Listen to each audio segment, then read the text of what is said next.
तो एक ऐसा टॉपिक जिसको आप YouTube पे पढ़कर नहीं आ सकते वो था इलेक्ट्रोमैग्नेटिक वेव्स, जिसके लिए मुझे पड़ी गालियाँ। खैर गालियाँ तो अल्फ़ा के लिए भी बहुत पड़ती हैं और ज़िंदगी में गालियाँ तो बहुत चीज़ों के लिए पड़ी हैं, है ना। हाँ डॉक्टर ना बनने पे गालियाँ पड़ी, है ना। और किस चीज़ पे, अच्छे ना दिखने पे गालियाँ पड़ी, गरीब होने पे गालियाँ पड़ी।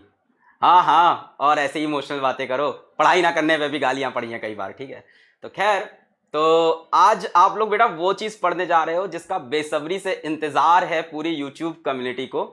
एंड आप लोग के सपोर्ट के साथ, मैं आप लोग के सपोर्ट के साथ एक बहुत ही प्यारा एक एग्रीमेंट चाहता हूँ आपसे। मतलब मेरे से जितना प्राइस लो हो सकता था मैंने, कि आपने एंड से मैं जितनी मेहनत कर सकता हूँ बैच के लिए कर रहा हूँ, सिलेबस आपका एकदम टाइम पे चला रहा हूँ। हाँ, कल मंडे की क्लास चलेगी, उसके लिए भी गालियाँ पड़ सकती हैं, मान सकता हूँ। पूरी मेहनत मैं कर रहा हूँ बच्चा। मैं आपसे एक छोटा सा इसमें एक एग्रीमेंट चाहता हूँ कि बच्चों, यूट्यूब पे हमारा पूरा सिलेबस तो कंप्लीट है, but electromagnetic waves of semiconductor गायब है। ऐसे हजारों या लाखों बच्चे हैं इंडिया में जो शायद 999 फीस नहीं दे सकते। हाँ मैं जानता हूँ नहीं दे सकते बेटा, कई लोग नहीं दे सकते, 1000 रुपए भी नहीं दे सकते। उसके वेरियस रीज़न है, किसी ने किसी कोचिंग ज्वाइन कर रखी है, पहले से माँ बाप का प्रेशर है, आप सबने वो सब फाइट की है, मुझे पता है। बट ऐसे कई बच्चे हैं बेटा जो यहाँ तक नहीं आ पाए। तो मैं बस आपसे सिर्फ एक छोटा सा एग्रीमेंट चाहता हूँ कि इलेक्ट्रोमैग्नेटिक वेव्स के आपके प्रीमियम कंटेंट को, आप ही का प्रीमियम कंटेंट को मैं YouTube में फ्री में सबको अवेलेबल कराऊं, सिर्फ इलेक्ट्रोमैग्नेटिक वेव्स और सेमीकंडक्टर, जो मेरे टॉपिक छूटे हैं। दे दें, देना चाहिए कि नहीं देना चाहिए, क्या लगता है आपको? हमेशा आप लोग YouTube कमेंट्स में मेरे लिए अच्छा लिखते हो भाई, लक्ष्य बैच में जो आए वो अच्छा ही लिखते हैं, कुछ बुरा भी लिखते हो तो मैं भी इंसान हूं, कभी मैं गुस्से में रिप्लाई करता हूं। और ऐसा नहीं है कि आपकी बातें, बेटा क्या होता है, बातें कई बार दिल चीर के निकल जाती हैं। भले ही मैं कितना बड़ा अपने आप को मोटिवेशनल स्पीकर बोलूं, मैं बोलता नहीं, भले ही मैं कितनी मोटिवेशनल बातें करूं कि लोग बात कहेंगे कुछ, तो लोग कहेंगे लोगों का काम है कहना वगैरह वगैरह, पर मैं भी इंसान हूं और कभी कभी याद आ जाती है मुझको ये बात, तो दिल चीरती हुई ये बात निकल जाती है। तो अगर आप लोग वहां जाके फिर नेगेटिव कमेंट करोगे कि ये हमारा कंटेंट है, आपने फ्री में क्यों दे दिया, तो फिर वो भी बहुत गलत हो जाएगा। सो ऑफकोर्स इस कंटेंट पे पूरा कॉपीराइट कंट्रोल मेरा होता है अगर लीगल प्रोसीजर से हम लोग देखें। बट फिर भी क्योंकि मैंने आप लोग से पैसे ले लिए हैं और क्योंकि यार यहाँ पे एक बॉन्ड बनाया लक्ष्य बैच के अंदर, इतने दिन से मेहनत कर रहे हैं, ठीक है। कभी क्लासेस बहुत अच्छी गई हैं, कभी क्लासेस खराब गई हैं, कभी एवरेज गई हैं, हर दिन एक जैसी क्लासेस नहीं जाती हैं। फिर भी आप लोग हमेशा सपोर्ट करते रहते हो, पढ़ाई करते रहते हो, हम लोग हंसी मजाक करते हैं, इसलिए मैंने सोचा कि आप लोग से भी इस बारे में बात कर लें हम लोग। So, if you all agree, let's make this available for everyone in India who is watching me online. ताकि, और मैं ऐसा नहीं है कि वहाँ उनसे बोलूँगा लक्ष्य बैच आके ज्वाइन कर लो, वैसे भी अब लक्ष्य बैच ज्वाइन करने के लिए बहुत लेट हो चुका है किसी को भी। सो मैं किसी को ये नहीं कहूँगा कि लक्ष्य बैच, इसके लिए मेरी टीम से मुझको बोलेगा कि ऐसा क्यों बोल रहे हो लेट, बट ये सच है। सो मैं ये नहीं कह रहा किसी से वहाँ ज्वाइन कर लूँ, ऐसा कुछ नहीं है। Just make this available to complete my series of class 12 physics जो मेरी खाली है, बस इसलिए कह रहा था। स्टार्ट करते हैं। आज के लेक्चर में आपको बहुत आनंद आएगा, बहुत मजा आएगा बच्चों, क्योंकि बहुत ही कॉन्सेप्चुअल है, बहुत ही कॉन्सेप्चुअल है, पर मैं आपको इतने प्यार से वो चीजें बताने के लिए लेके आया हूँ। इलेक्ट्रोमैग्नेटिक वेव्स मैंने पहले यूट्यूब पे नहीं पढ़ाया है, तो ये प्रीमियर टाइप का देख सकते हो, एकदम मजा आ जाएगा। स्टार्ट करें आज की क्लास। थ्योरेटिकल है इलेक्ट्रोमैग्नेटिक वेव्स बेटा, 3 लेक्चर के अंदर मैं इसको खत्म करने की पूरी कोशिश करूंगा, 3 लेक्चर के अंदर इसको सिमटाने की। वैसे तो इसको कई टीचर्स 1 लेक्चर में भी सिमटा सकते हैं, पर हम लोग सारे कॉन्सेप्ट इसके डिटेल में पढ़ेंगे, ठीक है। इसको खत्म करते ही आपका रे ऑप्टिक्स स्टार्ट होगा after 3 days. Let start today's lecture. अब इसको छोड़ते हैं, देना चाहिए नहीं देना चाहिए, let's get into the feel of this chapter. Okay, start किया जाए। 1 2 3। हेलो बच्चों, क्या हालचाल? बढ़िया एकदम। So I welcome all of you to the super Lakshya batch for class 12 boards, JEE mains and NEET. और आज हम शुरू करने जा रहे हैं अपना एक अनदेखा चैप्टर जो शायद आपने YouTube पे भी ना देखा हो, दैट इज इलेक्ट्रोमैग्नेटिक वेव। बेटा इलेक्ट्रोमैग्नेटिक वेव का आज पहला लेक्चर है और आज मैं सच बताऊं आपसे, मैं आपसे इलेक्ट्रोमैग्नेटिक वेव की कोई बात ही नहीं करूंगा। आज मैं आपको इलेक्ट्रोमैग्नेटिक वेव के पीछे लेके जाऊंगा कि कौन इस कॉन्सेप्ट को लेके आया और कैसे ये कॉन्सेप्ट डेवलप हुआ। आज ये बहुत आसान है कि इलेक्ट्रोमैग्नेटिक वेव को हम एक्सेप्ट कर चुके हैं और बहुत इजीली मान चुके हैं कि जितनी भी वेव्स हमारे अगल बगल हैं, most of them are electromagnetic waves.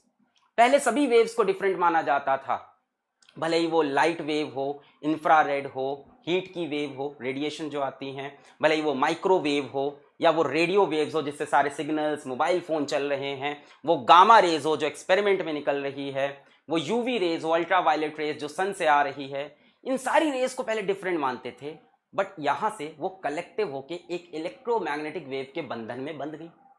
Electromagnetic wave बड़ी अजीब सी वेव है बच्चा। वेव का कॉन्सेप्ट जब डेवलप हुआ है आपके लिए क्लास 11th में डेवलप हुआ है, तो वेव में आप एक चीज तो जानते हो कि पार्टिकल्स ऑसिलेट करते हैं, भले ही आपको वेव की इक्वेशन भी ना आती हो। आपको इतना पता है कि वेव्स में पार्टिकल ऑसिलेट करते हैं। कहां के पार्टिकल? मीडियम के पार्टिकल ऑसिलेट करते हैं, और उसी ऑसिलेशन से एनर्जी एक जगह से दूसरी जगह ट्रांसफर होती है। अब जैसे हम साउंड वेव की बात करें बच्चा, साउंड वेव्स में क्या होता है? मैंने यहां से बोला चूहा, क्या हुआ? चूहा। एयर के पार्टिकल्स को मैंने हिट किया, एयर के पार्टिकल्स वाइब्रेट किए, और जिस फ्रीक्वेंसी से वाइब्रेट किया आपके कान में जाके वही फ्रीक्वेंसी लड़ी और आपको सुनाई पड़ा। वो फ्रीक्वेंसी कान में गई, ब्रेन ने सिग्नल को चेंज किया और आपको जो फील आया वो चूहे का आया। सो हुआ क्या? मीडियम के पार्टिकल वाइब्रेट करके इस चूहा वर्ड को मेरे मुंह से आपके कान तक ले गए, इस एनर्जी को वहां तक ले गए। पर बेटा प्रॉब्लम कहां हुई? जब लाइट वेव्स की बात हुई।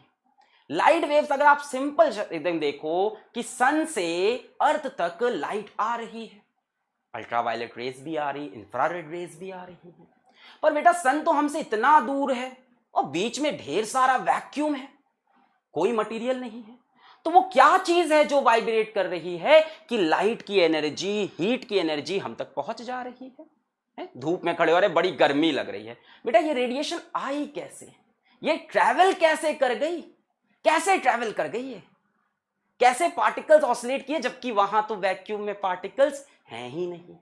बेटा ये जो अजीब तरह की वेव मिली, इसको बोला गया इलेक्ट्रोमैग्नेटिक वेव, जिसको पार्टिकल्स की जरूरत नहीं, जिसको मीडियम की जरूरत नहीं।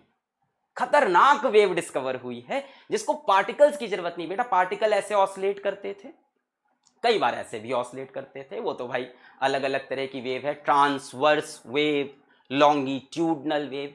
इन एनी कंडीशन भाई पार्टिकल के होने की जरूरत तो थी। वेव्स ऑन स्ट्रिंग देखा है आपने? फील तो लो कि इलेक्ट्रोमैग्नेटिक वेव क्या है, क्यों अलग से चैप्टर क्यों बना दिया इसके नाम से? क्यों नहीं इसको वेव के साथ 11th में पढ़ा दिया, या क्यों नहीं इसको वेव ऑप्टिक्स में पढ़ाया गया, अलग क्यों रखा है ना? एनसीईआरटी तक नहीं अलग रखा, जबकि एनसीईआरटी सारे चैप्टर्स को मिलाने में बिलीव करती है। मान लो एक रस्सी है, वेव्स ऑन स्ट्रिंग, मैंने रस्सी को यहां से ऐसे पटका, पुटुक पुटुक पुटुक, वेव्स बनती हुई यहां से वहां गई। बेटा आप ध्यान से देखो, इसमें रस्सी का एक एक पार्टिकल वाइब्रेट किया है, तो यहां पे भी मीडियम था, मीडियम के पास पार्टिकल थे। बेटा आप वाटर में बनने वाले रिपल्स देखो, रिपल समझते हो? जो पत्थर अगर वाटर में मारो तो ऐसे सुर्र करके बाहर आते हैं, तो बेटा उसमें क्या होता है? वाटर के मॉलिक्यूल्स अपनी जगह पे वाइब्रेट करते हैं, तो पार्टिकल्स तो हैं। इलेक्ट्रोमैग्नेटिक वेव में दिमाग खराब हो गया यार, बीच में वैक्यूम है फिर भी एनर्जी वहां से यहां अपने पास आ रही है। रस्सी में तो समझ में आता है, तुम उस एंड पे खड़े हो, मैं यहां से फटका मारूं, तुमको वहां फटका लगेगा। फटके को लेकर कौन गया? झटके को लेकर कौन गया? रस्सी लेके गई। पर इलेक्ट्रोमैग्नेटिक वेव में वैक्यूम से चीज यहां तक कैसे आई, बड़ी कंफ्यूजिंग थी। और ये आई बच्चों due to the oscillation. Wave मतलब ऑसिलेशन, वेव मतलब ऑसिलेशन, वेव मतलब ऑसिलेशन, आई रिपीट, वेव मतलब ऑसिलेशन। तो बेटा इलेक्ट्रोमैग्नेटिक वेव में क्या ऑसिलेट किया? पार्टिकल तो है ही नहीं। फिर यार बड़ी डिस्कवरी के बाद समझ में आया कि इलेक्ट्रोमैग्नेटिक वेव में इलेक्ट्रिक फील्ड और मैग्नेटिक फील्ड ऑसिलेट कर रहे हैं। हाँ, मतलब ऐसी फिजिकल क्वांटिटीज जो दिख नहीं रही हैं, इमेजिनरी टाइप की हैं, विजिबल नहीं है, इनविजिबल चीजें वाइब्रेट कर रही है, electric field and magnetic field. और शायद आपको पता हो कि इलेक्ट्रोमैग्नेटिक वेव के अंदर इलेक्ट्रिक फील्ड का वाइब्रेशन और मैग्नेटिक फील्ड का वाइब्रेशन एक दूसरे से परपेंडिकुलर होता है, एक दूसरे से परपेंडिकुलर। अगर इलेक्ट्रिक फील्ड ऐसे वाइब्रेट करेगी या ऐसे ऑसिलेट करेगी तो मैग्नेटिक फील्ड ऐसे ऑसिलेट करेगी, परपेंडिकुलर। और बेटा सबसे कमाल की बात यह है, सबसे कमाल की बात यह है कि इलेक्ट्रिक फील्ड ऐसे वाइब्रेट करेगी, मैग्नेटिक फील्ड ऐसे वाइब्रेट करेगी और वेव यूं आगे बढ़ेगी। वेव का मोशन अगर ऐसे हो रहा है एक्स में, एक्स में इलेक्ट्रिक फील्ड वाइब्रेट, एक वेव का मोशन एक्स में, इलेक्ट्रिक फील्ड वाइब्रेट वाई में, मैग्नेटिक फील्ड वाइब्रेट जेड में। तीनों म्यूचुअली परपेंडिकुलर होते हैं। वेव जो चल रही है जुक जुक जुक जुक जुक जुक जुक जुक ऐसे, वेव का मोशन कैसा है? एनर्जी ऐसे जा रही है इस स्ट्रेट लाइन में, ये एनर्जी का ट्रैवल करने का डायरेक्शन, ये वेव के ट्रैवल करने का डायरेक्शन। इलेक्ट्रिक फील्ड ऐसे वाइब्रेट, मैं आता हूं इधर से, रुको, 1 2 3, जिक जिक जिक जिक जिक जिक जिक जिक जिक जिक जिक जिक, ये है फील हुआ? फिर से आता हूं, देखो ऐसे जिक जिक जिक जिक जिक जिक जिक जिक जिक जिक, वेव ऐसे आगे बढ़ रही, इलेक्ट्रिक फील्ड ऐसे वाइब्रेट कर रही और मैग्नेटिक फील्ड ऐसे वाइब्रेट कर रही। तो ये अजीब सी वेव जिसमें इलेक्ट्रिक फील्ड मैग्नेटिक फील्ड एक दूसरे के परपेंडिकुलर है, इसको बोला इलेक्ट्रोमैग्नेटिक वेव। बेटा इसमें बहुत से सवाल है दिमाग में। जैसे सबसे पहला सवाल, इलेक्ट्रिक फील्ड को बनाने के लिए क्या चाहिए होता है? चार्ज। आज के लेक्चर की लेंथ में मत जाना, मजा लेके जाना आज। इलेक्ट्रिक फील्ड को बनाने के लिए, इसके बाद देख लेना कहीं से भी ऐसा फील मिले तो, इलेक्ट्रिक फील्ड को बनाने के लिए क्या चाहिए होता है? चार्ज चाहिए होता है। सभी को पता है इलेक्ट्रिक फील्ड चार्ज से बनती है। और मैग्नेटिक फील्ड को बेटा बनाने के लिए क्या चाहिए होता है? मैग्नेटिक फील्ड करंट से बनती है या मैग्नेट से बनती है? करंट से बन जाती है या मैग्नेट से। पर बेटा इस रास्ते में ना चार्ज है ना मैग्नेट है, तो ये इलेक्ट्रिक फील्ड मैग्नेटिक फील्ड बन कैसे रही है लगातार? इसको बना कौन रहा है पूरे रास्ते? कौन है जो इलेक्ट्रिक फील्ड को वहां से लेके यहां तक बना रहा है, मैग्नेटिक फील्ड को वहां से यहां तक बना रहा है? ऐसे हजारों सवाल आते हैं इलेक्ट्रोमैग्नेटिक वेव को देखने के बाद, और इन्हीं सवालों की आज हम बेसिक्स पढ़ेंगे। आज इलेक्ट्रोमैग्नेटिक वेव का नाम नहीं लूंगा, बट आपको आज फील दूंगा कि कैसे इसका इंट्रोडक्शन हुआ। स्टार्ट करें, एकदम डिफरेंट तरह की फिजिक्स आज स्टार्ट होने जा रही है। Yes, my name is Alakh Pandey and this is your beautiful सा ऐप physics Wallah. Let us start this lecture. तो बेटा जी, टुडेज गोल, सबसे पहले हमें पढ़ना है डिस्प्लेसमेंट करंट, उसके बाद हमें पढ़ना है मैक्सवेल्स इक्वेशन। अब कहोगे इलेक्ट्रोमैग्नेटिक वेव बता रहे थे आप, अब ये क्या लिख के ले आए? डिस्प्लेसमेंट करंट, मैक्सवेल्स इक्वेशन, ये क्या है? बेटा डिस्प्लेसमेंट करंट आपका ना यहां पे आपका कॉन्सेप्ट सेट करेगा इलेक्ट्रोमैग्नेटिक वेव के लिए। डिस्प्लेसमेंट करंट एक बहुत बड़ी डिस्कवरी है फिजिक्स की, बहुत बड़ी डिस्कवरी है, और डिस्कवर किया one of the greatest modern scientist James clerk Maxwell. Maxwell का नाम अगर नहीं सुना है तो क्या सुना है यार, वही थोड़ी ना साइंटिस्ट थे, आइंस्टीन, न्यूटन, 3-4 नाम। जेम्स क्लर्क मैक्सवेल भाई साहब पूरी इलेक्ट्रोडायनेमिक्स, इलेक्ट्रिसिटी, इलेक्ट्रोस्टैटिक्स, मैग्नेटिज्म, सबको इन्होंने बांध कर समेट कर एक यूनिफाइड थ्योरी दी, जिसको बोलते हैं मैक्सवेल्स इक्वेशन।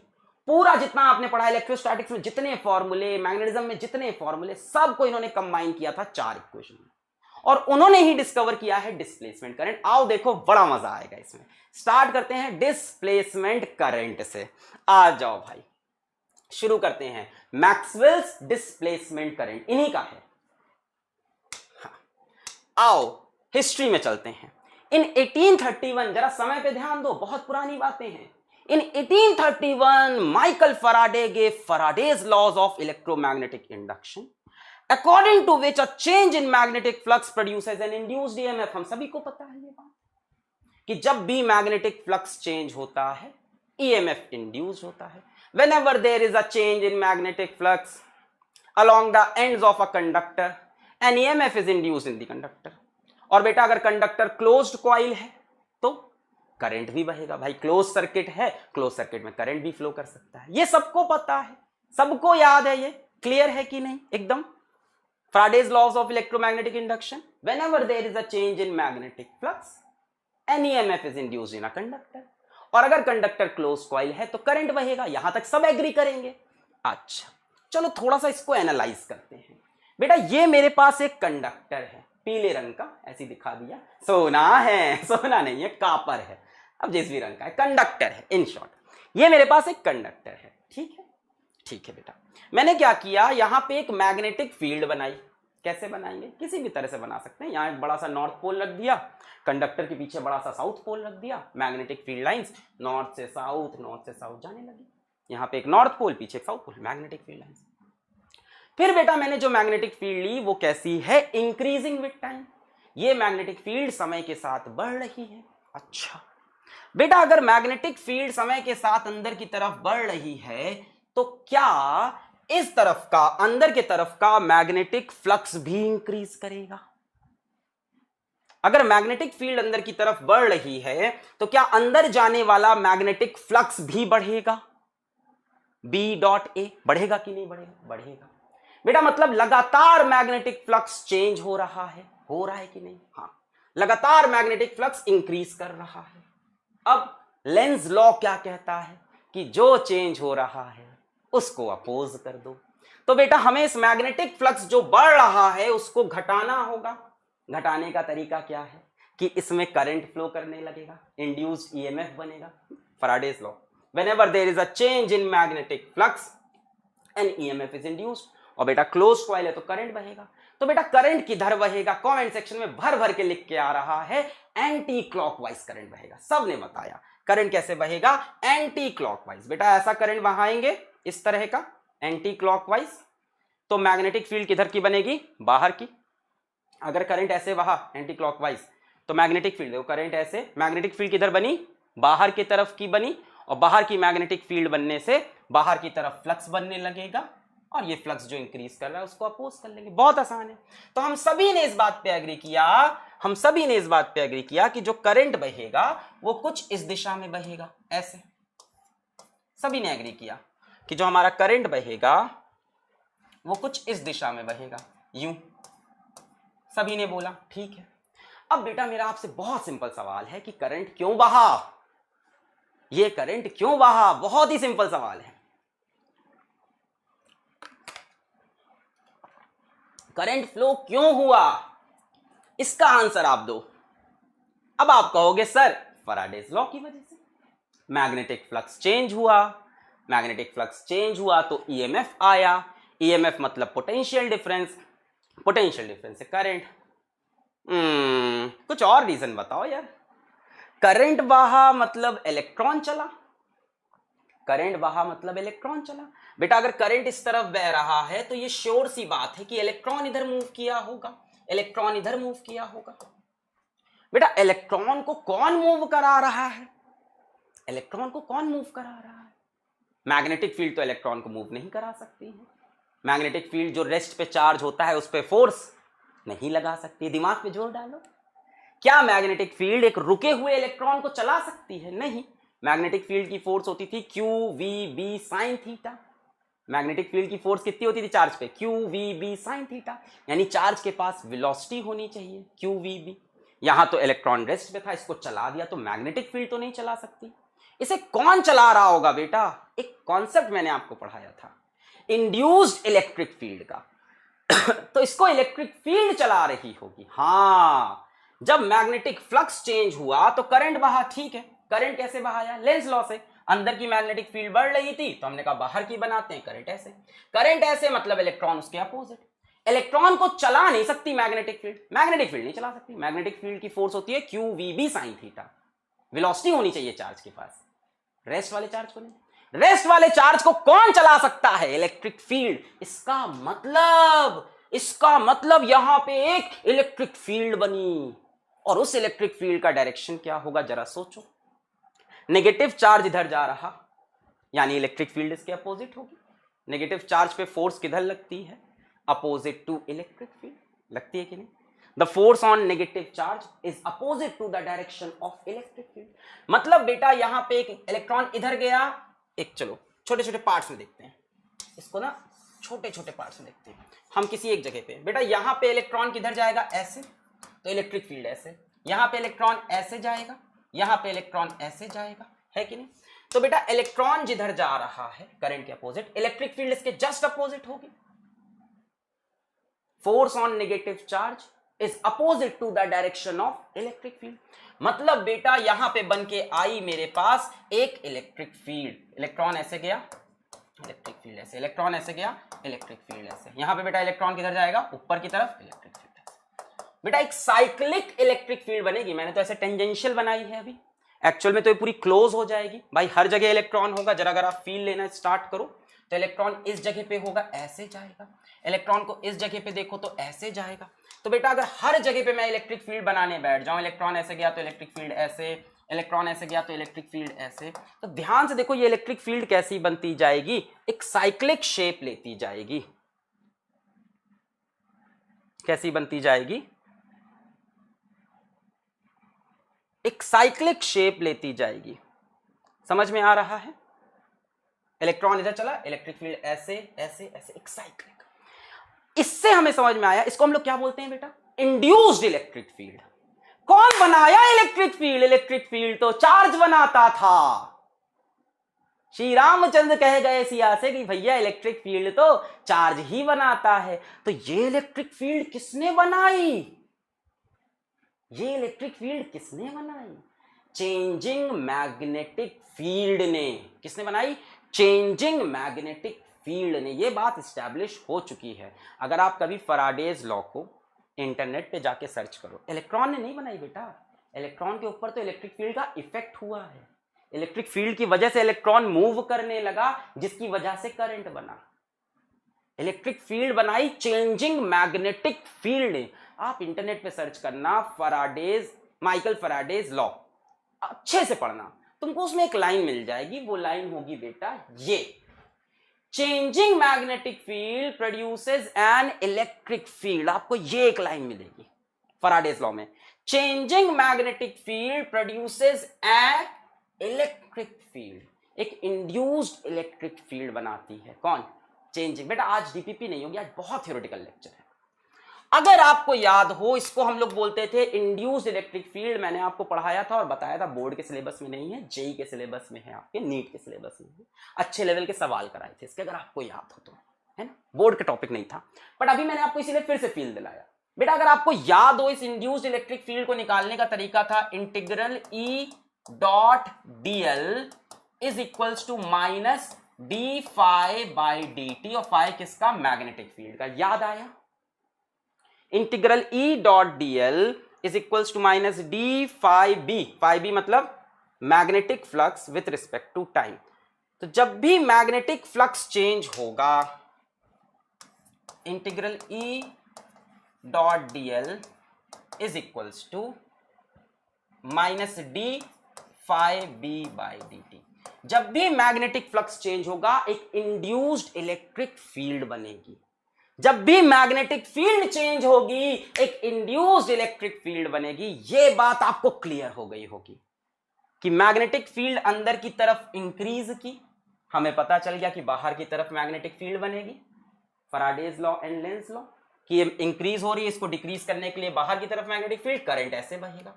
अब सवाल आता है करंट कैसे बना? करंट मतलब फ्लो ऑफ चार्ज। करंट इधर बना, इलेक्ट्रॉन इधर मूव कर रहा होगा। तो इलेक्ट्रॉन को मूव कौन कराया? मैग्नेटिक फील्ड रुके हुए इलेक्ट्रॉन पे फोर्स नहीं लगा सकती। वो फोर्स होती है QVB। इलेक्ट्रॉन के पास वेलोसिटी होनी चाहिए। रुके हुए इलेक्ट्रॉन को मूव करा सकती है इलेक्ट्रिक फील्ड। अगर इलेक्ट्रॉन ऐसे जा रहा है तो इलेक्ट्रिक फील्ड ऐसे होगी। Force on negative charge is opposite to electric field. यानी हम ये कंक्लूड कर सकते हैं अब, changing magnetic field produces an electric field. ये मैक्सवेल ने नहीं कहा, ये फैराडे का ही लॉ है बच्चा। फैराडे की अगर आप मेन इक्वेशन देखोगे तो उन्होंने यही इक्वेशन दे रखी है, जिसको आप इस तरह से पढ़ते हो, whenever there is a change in magnetic flux and EMF is induced where E is equals to minus d phi by dt, जिसको आप ऐसे पढ़ते हो।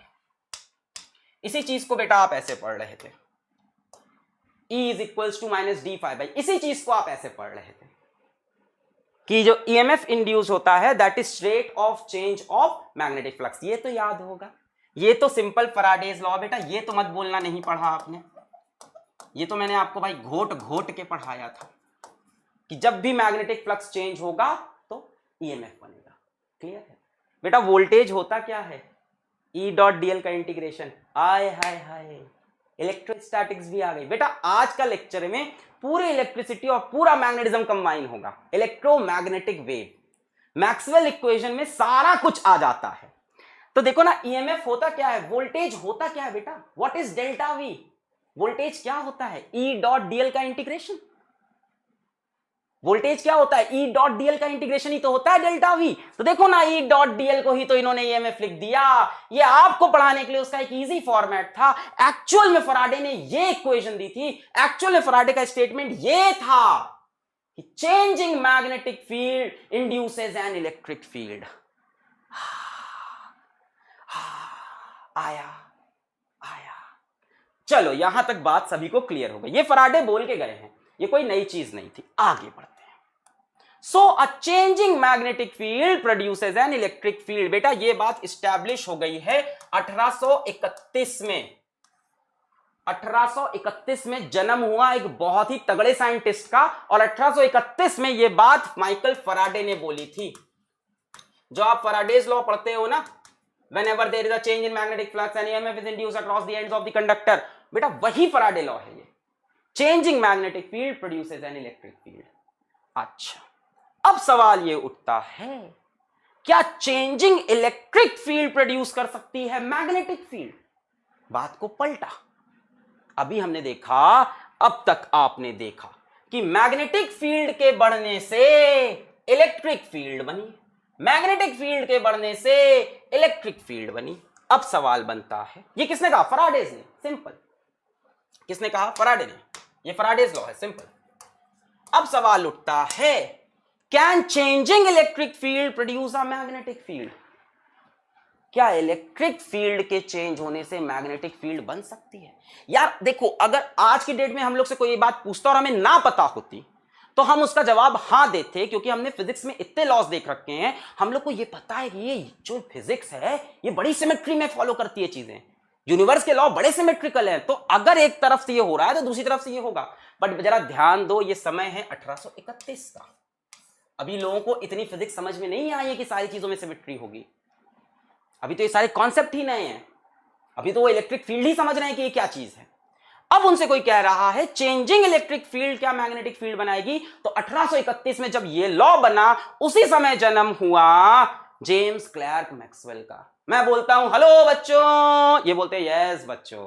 इन्होंने बोला जी हाँ ये चीज होती है। क्यों? इन्होंने बस इसी पॉइंट पे बोला कि भाई नेचर में सिमेट्री है, ये होगा। अगर मैग्नेटिक फील्ड के चेंज होने से इलेक्ट्रिक फील्ड बनती है, फिर से देखेंगे, अगर मैग्नेटिक फील्ड के इंक्रीज करने से एक इलेक्ट्रिक फील्ड बन रही है, तो इलेक्ट्रिक फील्ड के इंक्रीज करने से भी एक मैग्नेटिक फील्ड बनेगी। किसने कहा? James clerk Maxwell. अब भाई ये तो बच्चे इन लोग के सामने, जब ये लॉ देके गए तब भैया ये समझ रहे हो मतलब क्या कर रहे थे अपनी पैंट में समझ गए? तो ये तो बहुत ही छोटे थे उस टाइम पे। अब भाई इनकी बात कौन माने, इतने यंग इंसान। इन्होंने कहा हम प्रूफ करेंगे, हम एक्सपेरिमेंट करेंगे, डिस्कवरी करेंगे और करके दिखाएंगे। और इन्होंने करके दिखा दिया भाई। बहुत तगड़ा आदमी, बहुत तगड़ा साइंटिस्ट। इस बंदे ने एक एक्सपेरिमेंट के थ्रू अपनी ये बात प्रूफ कर दी। क्या एक्सपेरिमेंट है? Maxwell experiment to prove his point, अपना पॉइंट। क्या पॉइंट है मैक्सवेल का? Changing electric field produces an magnetic field. आइए देखते हैं बेटा। एक्सपेरिमेंट समझने के लिए आपको basic electrostatics, basic current electricity, basic magnetism आना चाहिए, क्योंकि ये सब कंबाइन होंगी चीजें, सिर्फ बेसिक, बहुत हाई फाई नहीं। बेटा इन्होंने क्या किया, एक पैरेलल प्लेट कैपेसिटर लिया। Consider a parallel plate capacitor being charged bye a battery. यहां पे एक बैटरी ली और इस कैपेसिटर को चार्ज करेंगे। आप कैपेसिटर पढ़ते हो ना, पैरेलल प्लेट। मैंने बताया था पैरेलल प्लेट जरूरी नहीं है कि रेक्टेंगुलर हो, बस पैरेलल होनी चाहिए और शेप सेम होना चाहिए दोनों प्लेट का। दोनों प्लेट का शेप सेम है, सर्कुलर भी हो सकती है, डायमेंशन सेम होनी चाहिए, डायमेंशन सेम है। अच्छा बच्चों, जैसे ही मैंने ये स्विच बंद किया, जैसे ही स्विच बंद किया बेटा, ये वाला ये भी अनचार्ज है, अभी ये भी अनचार्ज है। अभी तो कैपेसिटर की प्लेट अनचार्ज, कंडक्टर लगे हैं दो। कैपेसिटर मतलब क्या? अरे दो प्लेट लगी है कॉपर की, दो प्लेट लगी है कंडक्टर की, किसी भी कंडक्टर की। अच्छा बेटा, जैसे ही मैं इसको क्लोज करूंगा, ये बैटरी का नेगेटिव टर्मिनल, ये पॉजिटिव, ये नेगेटिव पोटेंशियल पे ये पॉजिटिव। बेटा इसके ऊपर कोई पोटेंशियल नहीं, इसके ऊपर भी नहीं। नेगेटिव पोटेंशियल क्या करेगा भाई साहब? यहां से पॉजिटिव चार्ज खींचेगा, यहां से कहेगा हम अपने में से चार्ज निकालो, डीक्यू चार्ज निकालो अपने में से। या ऐसे समझ लो कि यहां से इलेक्ट्रॉन भेज देगा इधर, दोनों तरह समझ सकते हो। नेगेटिव टर्मिनल इधर इलेक्ट्रॉन भेज देगा, तो यहां पे नेगेटिव चार्ज आता जाएगा। और इलेक्ट्रॉन कहां से भेजेगा? बैटरी के पास खुद का कोई इलेक्ट्रॉन तो है नहीं, दुकान तो है नहीं उसके पास। बैटरी सर्किट से ही इलेक्ट्रॉन लेके सर्किट को देती है। तो पॉजिटिव टर्मिनल क्या करेगा? यहां से इलेक्ट्रॉन खींचकर इधर चिपका देगा। पहले इलेक्ट्रॉन के टर्म्स में समझो क्या होगा। जैसे ही हम सर्किट क्लोज करेंगे, जैसे ही हम सर्किट क्लोज करेंगे, जैसे ही हम सर्किट क्लोज करेंगे, जैसे ही हम सर्किट क्लोज करेंगे, क्या होगा? यहां पॉजिटिव है, यहां से इलेक्ट्रॉन खींचेगा भाई प्लस, यहां जीरो, तो इलेक्ट्रॉन पॉजिटिव की तरफ भागा और यहां से होता हुआ यहां गया। मतलब बेटा यहां पे नेगेटिव चार्ज आएगा। फिर यहां से एक इलेक्ट्रॉन खींचा, फिर वो यहां गया, यहां पे एक और नेगेटिव, फिर यहां से एक इलेक्ट्रॉन पॉजिटिव टर्मिनल ने, बैटरी का पॉजिटिव टर्मिनल, यहां से इलेक्ट्रॉन खींचेगा और यहां चिपकाएगा, यहां से खींचेगा प्लस की, यहां से इलेक्ट्रॉन प्लस की तरफ आया और माइनस से इधर। तो बेटा ऐसे सोच सकते हो कि इलेक्ट्रॉन इधर गया, या ऐसे भी सोच सकते हो कि यहां से एक प्लस DQ चार्ज निकला और इधर जाकर चिपक गया, यहां से प्लस DQ इसने निकाला और इधर चिपका दिया। ऐसे समझ लो इलेक्ट्रॉन निकल के इधर गया नेगेटिव चार्ज, या प्लस DQ यहां से यहां गया। तो बेटा प्लस DQ निकला और यहां से आके प्लस DQ इधर चिपक गया, ठीक है। अच्छा, चार्ज का मोशन होने लगा। अगर आपको समझ में आ रहा हो, फील आ रहा हो, तो भाई ये कैपेसिटर चार्ज हो रहा है, ये कैपेसिटर अनचार्ज है। यहां से DQ निकालोगे, इसके ऊपर नेगेटिव चार्ज आएगा, वही DQ यहां चिपकेगा, इसके ऊपर पॉजिटिव। यहां से DQ निकला, इस पे नेगेटिव, वही DQ यहां चिपका, इसके ऊपर। ये कैपेसिटर चार्ज हो रहा है। अच्छा बेटा क्या इस टाइम इस सर्किट में कोई करंट बन जाएगा? चार्जिंग ऑफ कैपेसिटर, क्या इस टाइम सर्किट में कोई करंट बनेगा? भाई चार्ज का मोशन है तो करंट तो बनेगा ही, है ना। मैंने बोला भाई नेगेटिव प्लेट ने इधर से पॉजिटिव चार्ज खींचा और इधर लाके चिपका दिया, इधर से खींचा इधर लाके चिपका दिया। और समझना कैसे इसको, बेसिकली हो तो सब इलेक्ट्रॉन से रहा है। पॉजिटिव की तरफ इलेक्ट्रॉन आया होगा, इधर जाके चिपका होगा, इधर से आया इधर चिपका। इलेक्ट्रॉन यहां से निकला, यहां पे पॉजिटिव, यहां पे चिपका, यहां नेगेटिव। तो मैंने कहा यार इलेक्ट्रॉन को बताते हैं DQ के टर्म्स में। अच्छा बेटा अगर DQ ऐसे आ रहा है, DQ का मोशन हो रहा है, मतलब यहां एक करंट आ चुका है। हम ये श्योर हो गए हैं कि चार्जिंग ऑफ कैपेसिटर शुरू हो गई है।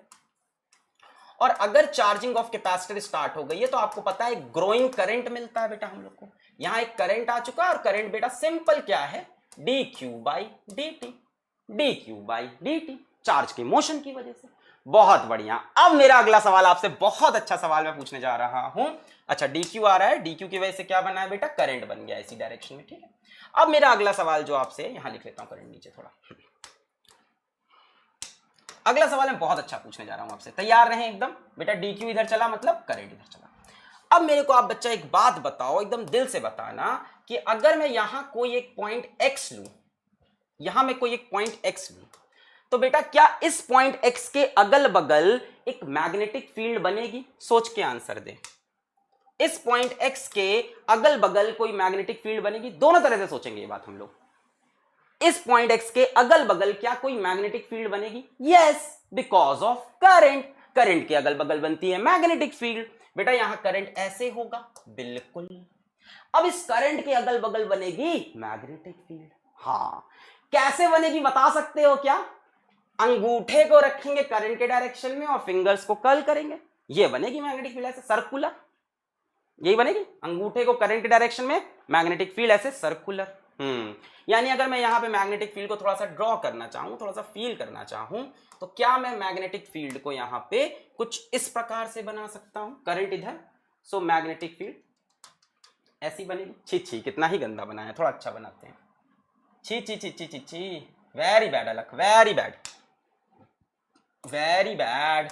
हाँ, यहां पे अगर मैं देखूं तो कोई मैग्नेटिक, एक काम करते हैं नीले रंग से बनाएंगे। हाँ,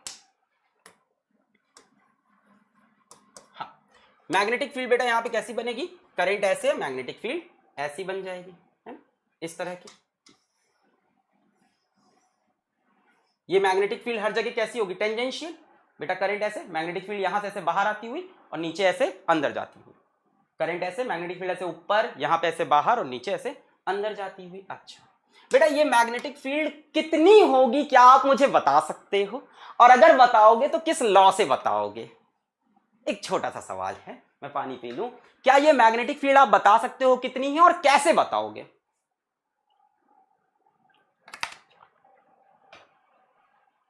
कैसे बताओगे? बायोट सेवर्ट से मुझे नहीं लगता ये बन पाएगा, क्योंकि बेटा ये इनफाइनाइट वायर नहीं है। आई थिंक बायोट सेवर्ट इतना अच्छा वर्क नहीं करेगा यहां पे जितना कि, very good, ampere circuital law work करेगा। बेटा थोड़ा सा आपको दिमाग पे जोर डालना है। अगर हम एक्स पॉइंट पे ध्यान दें, अगर हम एक्स पॉइंट पे ध्यान दें और एक्स पे अगर हम एम्पियर सर्किटल लॉ लगाएं, अगर हम एक्स पे एम्पियर सर्किटल लॉ लगाएं, तो क्या हम लिख सकते हैं integral B.dl is equals to mu not times of I. याद है, closed integration of length B.dl। बेटा इसके अराउंड B.dl करके ऐड करना होता है, मैग्नेटिक फील्ड इधर, डीएल वेक्टर इधर, याद आया? यहां पे मैग्नेटिक फील्ड भी बाहर है, डीएल वेक्टर भी बाहर, बी डॉट डीएल इंटीग्रेट करते थे, बी इंटू 2πr आएगा, अगर ये रेडियस r ले लें तो b इंटू 2πr आएगा पूरे का इंटीग्रेशन, ये रेडियस r ले ले, डीएल जुड़ के 2πr, याद आ गया। अच्छा, is equals to mu not times of net current inside it. अच्छा बेटा सवाल, क्या यहां करंट है, हाँ कि ना है, तो क्या यहां मैग्नेटिक फील्ड होगी, तो ठीक है भाई साहब, ये बात एकदम सही है। हमने एक काम किया, हमें थोड़ा सा अभी भी थोड़ा सा ट्रस्ट नहीं था, तो हमने इस ट्रस्ट को बनाने के लिए यहां पे एक मैग्नेटिक नीडल रख के देख ली, और मैंने देखा कि भाई नीडल यहां पे डिफ्लेक्ट हुई, नीडल क्या हुई, यहां पे डिफ्लेक्ट हुई। ठीक है, नीडल का डिफ्लेक्शन बताता है कि मैग्नेटिक फील्ड है, और कितना डिफ्लेक्ट हुई उससे पता चला कितनी मैग्नेटिक फील्ड है, और किस दिशा में डिफ्लेक्ट हुई उससे पता चला किस दिशा में मैग्नेटिक फील्ड है। दिशा पटानी वाला दिशा नहीं, डायरेक्शन वाला दिशा है कि नहीं। जिधर निडल डिफ्लेक्ट हुई वही डायरेक्शन ऑफ मैग्नेटिक फील्ड, जितनी डिफ्लेक्ट हुई उतनी ज्यादा मैग्नेटिक फील्ड। ठीक बेटा, मैं आपकी बात पूरी समझा। मैं एक पॉइंट लेने जा रहा हूं बच्चा, ध्यान दें, खेल में अब असली मजा आने वाला है, क्योंकि असली कहानी तो अब आने वाली है। हमने पॉइंट एक्स की बात कर ली, अब हम बात करने जा रहे हैं बेटा एक पॉइंट वाई की, और पॉइंट वाई लिया है मैंने कैपेसिटर के बीच में। पॉइंट वाई बेटा, पॉइंट वाई के बारे में आपका क्या कहना है कि क्या पॉइंट वाई पे कोई मैग्नेटिक फील्ड बनेगी, सोच के बताना। डीक्यू चार्ज यहां से निकला यहां पहुंचा, डीक्यू चार्ज यहां से निकला यहां पहुंचा, या इलेक्ट्रॉन यहां से निकला यहां पहुंचा। बेटा इस स्पेस में ये तो एक वैक्यूम है या फ्री स्पेस है ना। वाई को आप चाहो तो वैक्यूम बोल लो, वैक्यूम बनाना थोड़ा डिफिकल्ट काम होता है, पर फिर भी चलो फ्री स्पेस तो है बेटा। मतलब यहां कोई चार्ज तो नहीं है, यहां कोई चार्ज नहीं है, डीक्यू तो यहां नहीं घुस पाएगा बेटा, डीक्यू नहीं घुसेगा तो यहां कोई करंट भी नहीं होगा। हमने एम्पियर जी से पूछा कि आप बताइए यहां क्या कहते हैं, इन्होंने कहा sir B dot DL is equals to mu naught, और करंट कितना है यहां पे, 0। इन्होंने कहा साहब यहां पे मैग्नेटिक फील्ड कितनी है, 0 है, क्योंकि अंदर करंट नहीं है तो मैग्नेटिक फील्ड नहीं है। यस और नो, अंदर करंट नहीं है तो मैग्नेटिक फील्ड। बेटा क्या चल रहा था ना, जब मैग्नेटिक फील्ड की सारी कहानियां चल रही थी, ये 1830 1820 में जब ये कहानियां चलती थी, तब ये माना जाता था कि मैग्नेटिक फील्ड सिर्फ करंट से ही बन सकती है, और कोई और कॉन्सेप्ट एक्सेप्ट करने को तैयार नहीं था, क्योंकि करंट की वजह से मैग्नेटिक फील्ड के बहुत से एप्लीकेशन आ चुके थे। फिर क्या किया मैक्सवेल ने, क्या किया, बहुत ही कॉमन सा काम किया। उन्होंने कहा अच्छा नहीं है मैग्नेटिक फील्ड, सबने कहा नहीं, बोले क्यों नहीं है, बोले करंट नहीं है। एम्पियर साहब कह के गए, एम्पियर साहब की बहुत इज्जत है समाज में, इलेक्ट्रोडायनेमिक्स में। एम्पियर साहब झूठ नहीं बोलेंगे, अंदर करंट नहीं, मैग्नेटिक फील्ड नहीं। तो मैक्सवेल ने यहां पे एक नीडल रख दी, छोटे बच्चे की तरह। छोटे बच्चे को बोलो, छोटे बच्चे, मेरी मम्मी थी जब वो प्रेस कर रही थी, एक तो प्रेस को प्रेस क्यों बोलते हैं आज तक नहीं समझ आता, आयरन कर रही थी अंग्रेजी में, अभी बाद में सीखा हूं, हम भी वही थे, प्रेस कर रहे हैं, आयरन कर रही थी। तो मेरी एक बड़ी बहन है, उसको उन्होंने बोला कि बेटा ये प्रेस है, ये गर्म है, इसको छूना नहीं। तो मेरी बहन ने पूछा क्यों नहीं छूना, तो उन्होंने बेटा ये तत्ता है।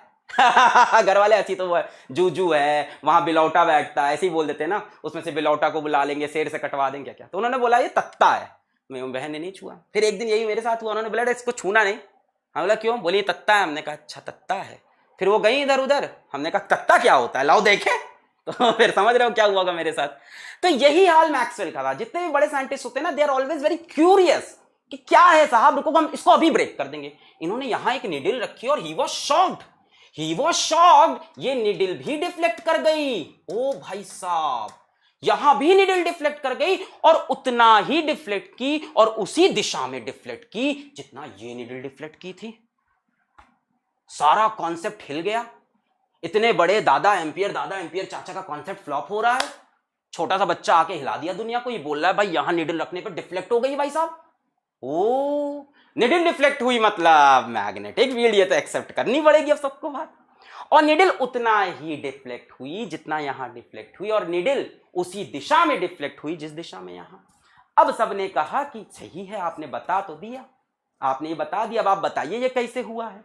मैक्सवेल ने कहा भैया जो मैं बोल रहा था वो मैं बता रहा हूं, है ना, राउडी राठौर की तरह, जो मैं बोलता हूं वो मैं करके दिखाता हूं। ठीक है, डीक्यू इधर ले लेते हैं।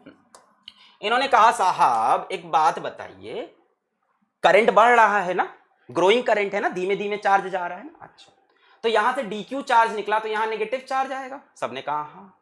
और DQ चार्ज यहां चिपका तो यहां पॉजिटिव, सबने कहा मुंडी हिला के हाँ। इन्होंने कहा एक और DQ निकला, यहां एक और नेगेटिव, सबने कहा हाँ। तो इन्होंने बोला यहां एक और पॉजिटिव, सबने कहा हाँ। इन्होंने कहा एक बात बताइए, एक प्लेट पे पॉजिटिव एक प्लेट पे नेगेटिव, आपको ये बात एक्सेप्ट करने में क्या दिक्कत है कि इसके अंदर इलेक्ट्रिक फील्ड बन रही होगी, कि भाई साहब इसके अंदर क्या बन रही होगी, इलेक्ट्रिक फील्ड।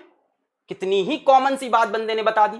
बोला भैया चार्ज इधर से इधर जा रहा है तो इसके अंदर क्या डेवलप हो रही होगी, एक इलेक्ट्रिक फील्ड डेवलप हो रही होगी। बन रही हो कि नहीं? हाँ, सिंपल सी बात है, यहां पॉजिटिव वहां नेगेटिव, इलेक्ट्रिक फील्ड। और शॉकिंग चीज उन्होंने क्या रियलाइज कराई सबको कि भाई साहब चार्ज यहां से एक और निकला, यहां नेगेटिव यहां पॉजिटिव, इलेक्ट्रिक फील्ड बढ़ जाएगी। चार्ज यहां से एक और निकला, एक और नेगेटिव एक और पॉजिटिव, इलेक्ट्रिक फील्ड बढ़ जाएगी। इलेक्ट्रिक फील्ड लगातार इंक्रीज कर रही है, इलेक्ट्रिक फील्ड लगातार इंक्रीज कर रही है और चेंजिंग इलेक्ट्रिक फील्ड बना रही है यहां पर मैग्नेटिक फील्ड। प्रूव कर दी अपनी बात को, चेंजिंग इलेक्ट्रिक फील्ड बना रही यहां पर मैग्नेटिक फील्ड। और इन्होंने कहा कि एम्पियर्स लॉ गलत है। मैक्सवेल ने अपोज कर दिया, मैक्सवेल ने एम्पियर्स लॉ को। इन्होंने बोल दिया कि भैया Ampere's law is inconsistent. Inconsistent उन्होंने देखा यहां पे नीडल डिफ्लेक्ट कर रही है इस जगह पे, मतलब इनके हिसाब से यहां पे भी मैग्नेटिक फील्ड होगी, it is not zero. Electric field बन रही है और इलेक्ट्रिक फील्ड लगातार चेंज हो रही है और चेंजिंग इलेक्ट्रिक फील्ड से बन रहा है यहां पे मैग्नेटिक फील्ड। इन्होंने कहा कि यह बात गलत है एम्पियर की। अभी समझाएंगे एम्पियर्स लॉ क्यों गलत है। अभी तुम मान लो एम्पियर्स लॉ सही है, अभी आगे बताएंगे। इनको और अपोजिशन हुआ ना, समाज ने इनको बहुत तिरस्कार किया, इन्होंने और भी चीजें बताई। अभी लोगों ने ये बात एक्सेप्ट थोड़ी ना कर ली इतनी आसानी से। इन्होंने बोला इलेक्ट्रिक फील्ड चेंज हो रही है तो मैग्नेटिक फील्ड बन रही है। पूरे समाज में जाके बताना स्टार्ट किया कि सुनो सुनो अंकल, अंकल सुनो, वहां पे इलेक्ट्रिक फील्ड चेंज हुई है, मैग्नेटिक फील्ड बनी, मैंने देखा। अंकल ने बोला तुम्हारी बात सही है बेटा, you are right, you are very very right, मैं भी देख रहा हूं नीडल डिफ्लेक्ट कर रही है। नीडल डिफ्लेक्ट का